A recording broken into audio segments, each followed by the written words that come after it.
दोस्तों आज के वीडियो में मैं आपको बताने वाला हूँ ये जो मेरे हाथ में लिक्विड खाद है इसे आप कैसे बना सकते हैं। ये बहुत ही अच्छी ऑल पर्पस लिक्विड खाद है जिसका इस्तेमाल आप गार्डन में लगे हुए सभी पौधों में कर सकते हैं और इसका इस्तेमाल करने से आपके पौधों की ग्रोथ दुगनी तेज़ी से होने लगेगी। साथ में उसमें जो फल आएंगे वो बहुत ही अच्छे और बड़े साइज के आएंगे। यह जो खाद है इसे आप हर सीजन पे इस्तेमाल कर सकते हैं, हर तरह के पौधों में इस्तेमाल कर सकते हैं। सीडलिंग से लेकर बड़े फलदार पौधों में ये खाद दी जा सकती है। तो आज के इस वीडियो में आप जानेंगे इस लिक्विड खाद को हमें कैसे बनाना है, क्या क्या चीज़ें इसमें मिलानी हैं और इसे अपने पौधों में कैसे देना है और कब कब देना है। तो पूरी जानकारी मिलेगी, बने रहिए हमारे साथ वीडियो के लास्ट तक। नमस्कार दोस्तों, मेरा नाम है दीपक और आप देख रहे हैं terrace and gardening YouTube channel. यदि आप पहली बार हमारे चैनल पे आए हैं तो हमारे चैनल को सब्सक्राइब कर लें और बेल आइकन को भी प्रेस कर दें ताकि जब भी मैं इस तरह का वीडियो लेकर आऊं उसका नोटिफिकेशन मिल जाए। मेरे गार्डन में ढेर सारे मैंने वेजिटेबल प्लांट लगा रखे हैं और सारे प्लांट में मैं इस तरह की खाद बना कर देता हूं। और आप देखिए सामने कितना अच्छा रिजल्ट है। आप ये शिमला मिर्च देख रहे हैं तो पूरी तरह से अब ये बन गई है, इसके जो फल हैं और अब ये तोड़ने के लिए तैयार है। तो सामने आप जो टमाटर देख रहे हैं वह भी देखिए कितना अच्छा रिजल्ट मिला है। तो ये जो रिजल्ट है ये मिलता है सही समय पर सही खाद देने से। और आज मैं जो आपको ये लिक्विड खाद बनाना बता रहा हूँ इसे आप घर में ही कंपोस्ट की मदद से बना सकते हैं। कौन कौन सी चीज़ें इसमें मिलाई हैं और कैसे इसे बनाना है, चलिए जानते हैं पूरी मेथड। इससे पहले मैं आपको बता दूं कि अगर आपको ये वीडियो अच्छा लगे तो लाइक ज़रूर कीजिएगा। आपका एक लाइक हमारे लिए बहुत ही मायने रखता है। तो चलिए जल्दी से चलते हैं हमारे उस जगह पर जहाँ पे हमें ये खाद बनानी है। तो जो आज की ये कंपोस्ट टी है ये इस तरह से कंपोस्ट टी मैं आपको बनाना बता रहा हूँ। और इसे आप इस तरह से किसी भी जो प्लास्टिक का टब है या इस तरह के डिब्बे में बना सकते हैं। और इसमें हमने सारे कंपोस्ट यूज किए हैं जो मैं आपको बता दूं कौन कौन सी चीज़ें हमने इसमें ली हैं। तो सबसे पहले तो हमने इसमें लिया है वर्मी कंपोस्ट। ये जो आप देख रहे हैं वर्मी कंपोस्ट हम इसमें लेने वाले हैं 1 kg हम लेंगे। इसके बाद हम लेंगे इसमें जो गोबर की खाद है काउडंग कंपोस्ट, उसे भी 1 kg लेना है। और ½ kg हम लेंगे इसमें नीम खली, ताकि हमारे जो रूट है उसमें किसी तरह की रूट बोर्न डिसीज ना हो, इसके लिए हम नीम खली लेंगे। तो जल्दी से इन्हें निकाल लेते हैं और देखिए इनको सीधा हमें इस्तेमाल करना है। तो ये जो फर्टिलाइज़र हैं वर्मी कंपोस्ट, काउडंग कंपोस्ट, ये सभी चीज़ें आपको जो है वेबसाइट पर मिल जाएंगी हमारे, जिसका नाम है organicbazaar.net। वहाँ से आप इन्हें खरीद सकते हैं और इनकी क्वालिटी भी आप देख लीजिए ताकि आपको पता चले कि कितनी अच्छी क्वालिटी का ये वर्मी कंपोस्ट है। ये देखिए ये हमने यहाँ पे 1 kg वर्मी कंपोस्ट ले लिया।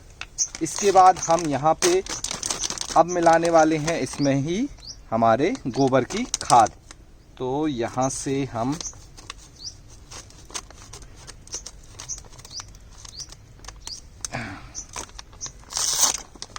और वर्मी कंपोस्ट में आपको दिखा दूं तो देखिए कितना अच्छा वर्मी कंपोस्ट है, प्योर बिल्कुल ओरिजिनल वर्मी कंपोस्ट। इसके बाद ये जो आप देख रहे हैं देखिए ये है हमारे गोबर की खाद और पूरा अच्छी तरह से ये डिकम्पोज गोबर है। पूरी तरह से ये पच चुका है, मतलब कि डिकम्पोज हो चुका है। इसे हमने लिया है तो उसको भी हमने 1 kg यहाँ पर ले लिया है। और ½ kg हमें लेना है नीम खली। तो ये आप देख रहे हैं ये हमारी है नीम खली, नीम केक जिसे बोला जाता है। इसकी हम ½ kg मात्रा यहाँ पे ले लेंगे। और ये देखिए यहाँ से हमने इस नीम खली को खोल लिया है। और नीम खली भी जब आप इसको स्मेल करेंगे तो बहुत इसकी अच्छी खुशबू आती है, जिससे आपको इसकी ओरिजिनल होने का पता चल जाएगा। और इस तरीके से देखिए हमने ½ kg नीम खली इसमें ऐड कर दी। अब आपको इसमें मिलाना है पानी। तो पानी आप इसमें लीजिए, जो हमने रेशो बनाया है लगभग 5 लीटर। तो यहाँ से देखिए हम मिला रहे हैं पानी। और पानी मिलाने के बाद क्या करना है उसके बारे में मैं आपको बता देता हूँ। पहले तो इसमें हम अच्छे से पानी मिलाएंगे। पानी मिलाने के बाद इसे अच्छे से हमें मिक्स करना है। देखिए अभी हमने इतना पानी मिला दिया है और भी पानी हम मिलाएंगे। किसी लकड़ी की मदद से आप इसको अच्छे से घोल लीजिए और आपस में मिक्स हो जाए हमारे सारे फर्टिलाइज़र। और पानी में पूरी तरह से इन्हें हमें अंदर डुबो कर रखना है और इसमें जो भी माइक्रोब्स हैं वो अब रिएक्ट करेंगे धीरे धीरे इसमें, और इसमें जो भी फर्टिलाइज़र हैं, न्यूट्रिएंट्स हैं, जितने भी पोषक तत्व हैं, एनपीके से लेके जो भी माइक्रो और मैक्रो न्यूट्रिएंट्स हैं, वो सारे घुलेंगे हमारे इस पानी में। और जब वो इस पानी में घुलेंगे और उसके बाद जब हम इस पानी का इस्तेमाल एज अ लिक्विड फर्टिलाइज़र के तौर पर करेंगे हमारे पौधों में, तो उन्हें जो पोषक तत्व हैं वो बहुत जल्दी अवेलेबल होंगे, क्योंकि वो है वाटर सोल्यूबल फर्टिलाइज़र है, पानी में घोलकर हमने दिया है, तो पौधों के लिए तुरंत अवेलेबल है। जल्दी से पौधा उसे लेगा और फिर जल्दी से अपनी ग्रोथ में इस्तेमाल करेगा। इसलिए मैंने बताया कि इस फर्टिलाइज़र को देने के बाद आपके पौधों की जो ग्रोथ है वो पहले से दुगनी तेज़ी से होने लगेगी। और इस तरीके से देखिए, हम इस टब को, ये जो 5 लीटर की हमारी कैन है, और इसे हम पूरा, हमने जो 5 लीटर का पानी है, देखिए ये हमने पूरा पानी यहाँ पे डाल दिया। तो ये हमारा 5 लीटर पानी यहाँ पे हो गया है। अब आपको करना क्या है, हर दिन सुबह और शाम 2 बार, अगर आप ज़्यादा बार कर सकें तो अच्छा है, 2 बार इसे आराम से लकड़ी की मदद से इस तरीके से घोलना है। और घोलते समय ध्यान रखें कि इसमें ज़्यादा से ज़्यादा ऑक्सीजन घुलनी चाहिए, ताकि हमारे जो माइक्रोब्स हैं वो ऑक्सीजन की प्रेजेंट में रिएक्शन करें और जो भी अपना जो फर्टिलाइज़र है उसे पानी में घोलने में मदद करें। तो ये एरोबिक रिएक्शन होती है, मतलब कि ऑक्सीजन की प्रेजेंट में। तो इसे आपको एयर टाइट नहीं करना है कहीं से भी, इसे बस आपको ढक कर रख देना है। अच्छे से मिक्स करना है, इस तरीके से घोलते जाइए, घोलते जाएंगे तो अच्छे से ये मिक्स हो जाएगा। और घोलने के बाद आपको इसे ढक देना है। आप ढक कैसे सकते हैं, आप चाहें तो किसी बड़े टब की मदद से, जैसे हम, ये बड़ा टब है तो हम इस तरफ से ऐसे ढक देते हैं, ताकि इसमें हवा का भी आदान प्रदान होता रहे और हमारे ये जो कंपोस्ट ही है उसमें किसी भी तरह का दूसरा चीज़ें ना जाए। इसके बाद क्या होगा, इसको मैं साइड में रख देता हूँ। इसके कुछ दिन बाद, जब जैसे हमारा ये टब है, इसमें जब हमने कंपोस्ट की ये बनाई है, तो देखिए लगभग इसे 1 हफ्ता हो गया है। तो 1 हफ्ते में पूरी तरह से इसमें जो है न्यूट्रिएंट्स घुल गए हैं। और अब आप देख सकते हैं इस पानी का जो कलर है वो चेंज हो गया है। मैं आपको दिखाऊं यहाँ पर, तो ये देखिए पानी पूरी तरह से चेंज हो चुका है। ये देखिए यहाँ पर पूरा डार्क कलर का पानी हो चुका है। अब हम इसे छान लेंगे। छानना कैसे है, चलिए उस पर बात कर लेते हैं। और छान कर पौधों पर इस्तेमाल कैसे करना है, वो बहुत ही खास जो तरीका है वो आपको जानना है। इसलिए वीडियो को बिल्कुल भी स्किप ना करें, वीडियो को पूरा देखें। किस किस पौधे में देना है वो भी मैं आपको प्रैक्टिकली अभी देकर बताऊंगा, तो आपको समझ में आ जाएगा कि कैसे देना है और कितनी बार इसे आपको पौधे में देना है। जो ये हमारी कंपोस्ट टी है, लगभग 1 हफ्ते हो गए हैं इसे, तो आप 7 से 10 दिन बाद इसे छान सकते हैं और छान कर पौधों में इस्तेमाल कर सकते हैं।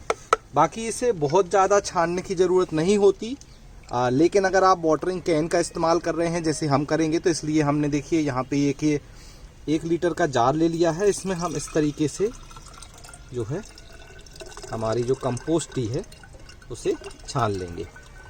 और छानने के लिए आप किसी कपड़े का इस्तेमाल कर सकते हैं, इस तरह से जो है छन्नी का इस्तेमाल कर सकते हैं, जो भी आपको आसान लगे आप उसका इस्तेमाल कीजिए। और इस तरीके से देखिए बहुत ही डार्क कलर मिलेगा आपको। और थोड़ा बहुत अगर इसमें सॉलिड पार्ट चला जाता है तो उससे कोई भी प्रॉब्लम नहीं है आपके पौधों में।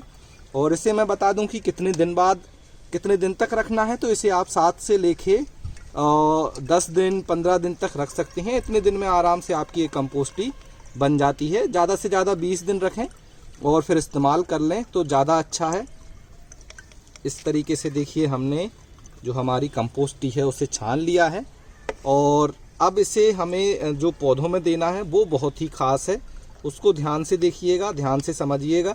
और इसे अगर आपकी ये कंपोस्ट टी बच जाती है तो आप इसे इसी तरह से जो है आपका ये जो जिसमें आप बना रहे हैं उसी में छोड़ दीजिए, कोई दिक्कत नहीं है। बस आपको बाद में क्या करना है, इस पर इस तरह से ढक्कन लगा दीजिए। कांच के बर्तन में इसे स्टोर नहीं करना है। आप चाहें तो इस तरह से देखिए, ये जो प्लास्टिक की बोतल है हमारी 5 लीटर की, मैं इसमें ही स्टोर करता हूँ कंपोस्ट टी। ऑलरेडी अभी देखिए इसमें इतनी स्टोर है, बिल्कुल डार्क ब्लैक कलर की, तो उसमें हम इसे स्टोर करते हैं। अभी हम पौधों में देने वाले हैं। तो देखिए ताज़ी हमने कंपोस्ट टी बनाई। इसमें हमने ये कैन में 4 लीटर पानी लिया और जो 1 लीटर हमारी ये कंपोस्ट टी है इसे हम इसी पानी में यहाँ पर देखिए अच्छे से मिला लेंगे। तो ये हमने हमारा 1 लीटर पानी में इसे घोल लिया है और अच्छे से इसे घोलना है। चाहे तो आप इस तरह से लकड़ी की मदद से और इसे चला लीजिए ताकि ये पानी में अच्छी तरह से हमारी जो कंपोस्ट टी है वो घुल जाए। और चलिए अब मैं आपको बताता हूँ कि इसे पौधों में देना कैसे है। सामने जो आप देख रहे हैं हमने बैगन लगाए हुए हैं और आप देखिए इन बैगन में कितनी अच्छी ग्रोथ स्टार्ट हो गई है। और मैंने पहले यहाँ पे कंपोस्ट ही दी है। तो सबसे पहले तो जो भी आपका ग्रो बैग है उसकी मिट्टी थोड़ी सी गीली होनी चाहिए। जैसे कि आप आज पानी दे दीजिए, कल जब मिट्टी हल्की गीली होगी तो हम उसमें देंगे इस तरह से कंपोस्ट वाला वाटर।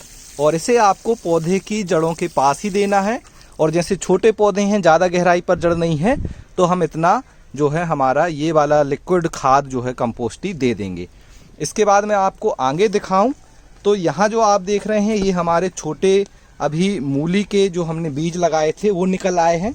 तो आप इसकी ये लाइन जो आप देख रहे हैं यहाँ पर इस खाद को इस तरीके से आप दे सकते हैं। और देने के बाद ये देखिए इसमें ग्रोथ भी अच्छी होगी, साथ में आपकी जो मिट्टी पहले से नमी है तो ये ज़्यादा नीचे तक नहीं जाएगी खाद और बिल्कुल रूट में आपको लगेगी।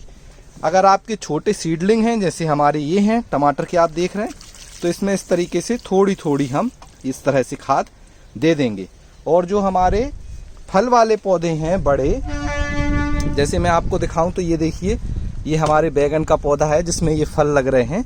तो इसमें हमें वही प्रोसीजर अपनानी है, मिट्टी थोड़ी गीली हो और इसमें लेकिन हम थोड़ी ज़्यादा मात्रा में खाद को देंगे। तो नॉर्मल जब आप पानी दें उसके दूसरे दिन आप इसे दे सकते हैं और मिट्टी थोड़ी गीली होनी चाहिए ताकि जो हमारी लिक्विड खाद है वो हमारे सभी पौधे के रूट एरिया में मतलब रूट जोन में फैल सके।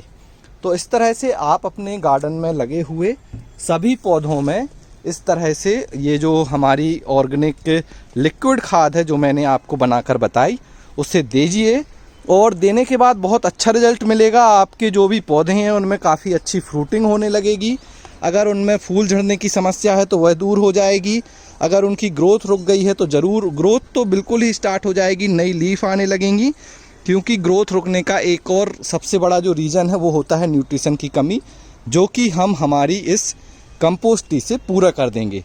तो अभी बनाएं अपने घर पर इस तरह की बहुत अच्छी ऑर्गेनिक लिक्विड खाद। बनाने का तरीका मैंने बता दिया है। जो भी सामान है वो आपको हमारी वेबसाइट organicbazaar.net पर मिल जाएंगे। वहाँ से आप उन्हें ख़रीद लीजिए और फिर अपने घर पर ही अपनी खुद की अच्छी ऑर्गेनिक खाद बनाकर पौधों में दीजिए। आपको बहुत अच्छा रिजल्ट मिलेगा। और अगर आपने पहले भी इस तरह की खाद बनाई है तो कमेंट्स कर बताएं आपको कैसा रिजल्ट मिला। मेरे गार्डन में जो पौधे हैं उसका रिजल्ट तो आप देख ही रहे हैं सामने। अपने गार्डन का या आपका अनुभव क्या है इस तरह की कंपोस्ट टी का, ज़रूर हमसे शेयर करें। और इस खाद को आप सर्दियों में, गर्मियों में और हर सीज़न दे सकते हैं। स्पेशली जैसे गर्मियों में बहुत ज़्यादा गर्मी में हम दूसरी खाद नहीं देते, सर्दियों में हम जो ठोस खाद है वो नहीं देते हमारे पौधों को, तो आप इस तरह की लिक्विड खाद बनाकर ज़रूर दीजिए। इसे आप हर समय यूज कर सकते हैं। आप कब कब देना है तो हर 15 से 20 दिन में आप एक बार इस तरह से लिक्विड मैन्योर जो है सॉलिड मैन्योर की लिक्विड खाद बनाकर दे सकते हैं। लगभग मैंने सारे पॉइंट्स कवर कर लिए हैं आपके इस खाद को लेकर। फिर भी अगर आपके कोई डाउट हैं, आपके कोई सवाल हैं जो अभी भी इस तरल खाद को लेकर हैं और आप वो हमसे पूछना चाहते हैं तो आप बिल्कुल कमेंट्स करें। आपके कमेंट्स का मैं कोशिश करूंगा ज़्यादा से ज़्यादा जवाब दे पाऊँ। तो अपने कमेंट्स लिख दें। वीडियो कैसा लगा ज़रूर बताएं और वीडियो को लास्ट तक देखने के लिए आपका बहुत बहुत धन्यवाद।